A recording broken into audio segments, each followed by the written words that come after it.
What's going on, guys? Today we are in Hialeah doing a photo shoot with DoorDash. I'm always surprised about how many of these I can actually do at people's houses. So really excited about that. This right here, what you just saw was going to be my setup, and we're gonna keep it going.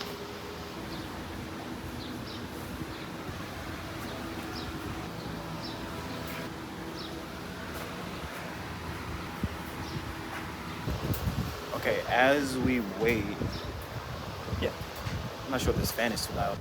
Okay, the fan is not too loud. So as we wait, we want to make sure we can go over our settings. How am I going to do this? Go over our settings with our camera.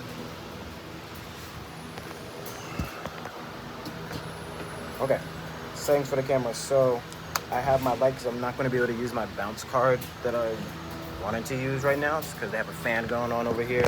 So it'll fall off. It's so dark, Jesus.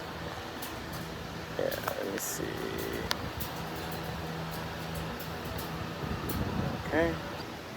Okay, so as we wait, we want to make sure we have our settings how we need them to. How do I do this? Focus on my face. It's weird. Anyway, so I have my light 1/1/4, pretty strong. I don't have my bounce card that I normally would just because I have this fan to my left, so it would fall. Don't want to have to deal with that. Have the light here. About 45. Oh, my light's on. Hold on. Okay, like I said, 4th power. Light here. A couple inches off the ground. Overhead, you could think how the sun will kind of how it will kind of fall down on here. You want to make sure that the bottom of your light is going to be similar to where the bottom of your table is going to be.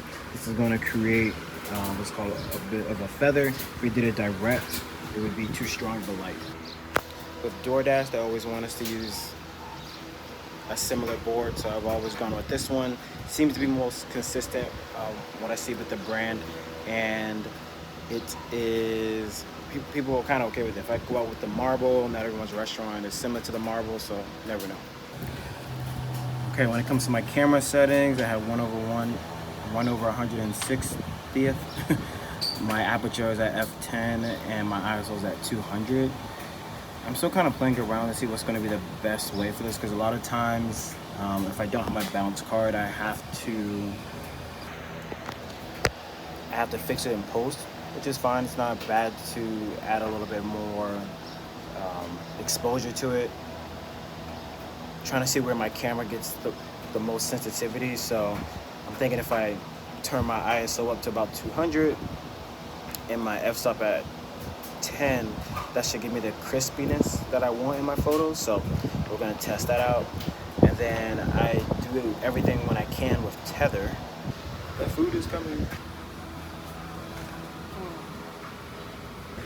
All right, first shot here. You can kind of see it on here, but that's pretty crispy.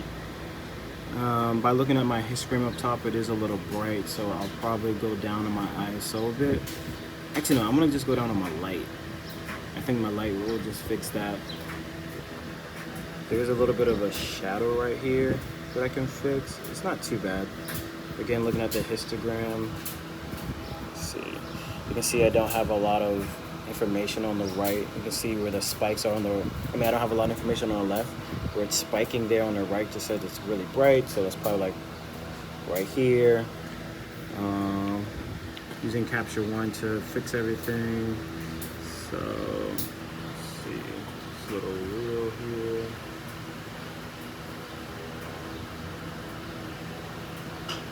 I like that. Yeah, it's a good first one.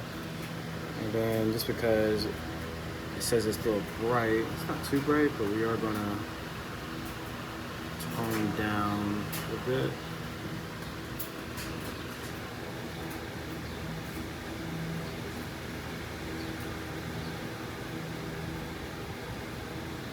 It's subtle, real subtle. And then we're just gonna do that about 20 times. It's kind of simple. The challenging is, when you're shooting outside, sometimes the sun will affect your shot. The best way for your sun not to affect your shot is to make sure that your shutter speed is at a high enough, is high enough. You can't go too high because your flash will outsync it. But then you get like this black bar, which I'm pretty sure you've seen. If you haven't seen, I'll show you. Okay, so I just took a shot, and it's at 1/160th. You get something like this, right? That's just my setup, but it's kind of, you know, you can see it. Now, if my camera allows me to do it, if I go to 1/250,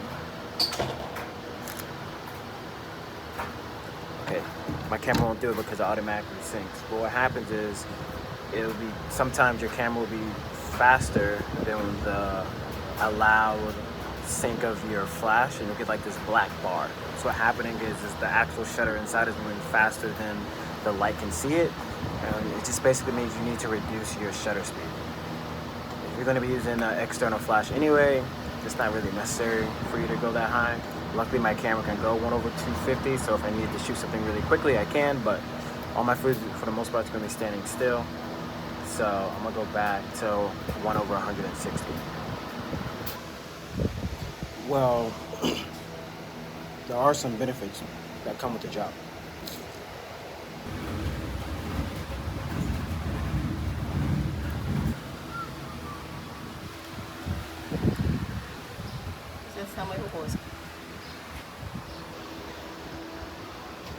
It also helps when I can bring food home to my wife. Just saying, I'm gonna do this all over the world. DoorDash is everywhere. Okay, so we're gonna do it everywhere. All right, this was the last photo that I took. This reflection is pretty serious, but there you are, top-down shot. Okay, this is important here. So you always gotta make sure you check your photo. If you need to zoom in, because this is not sharp. I don't think you can tell here because of my reflection, but this photo is not sharp. It said it was sharp when I took it, but I guess I moved a little bit too much, and it's not. On a big photo, it looks fine, but you gotta make sure that it's sharp, so when they put it on wherever they're gonna put it, like this one's a lot more sharper. This one misfired just a bit. Always good to go and check your work. Super important.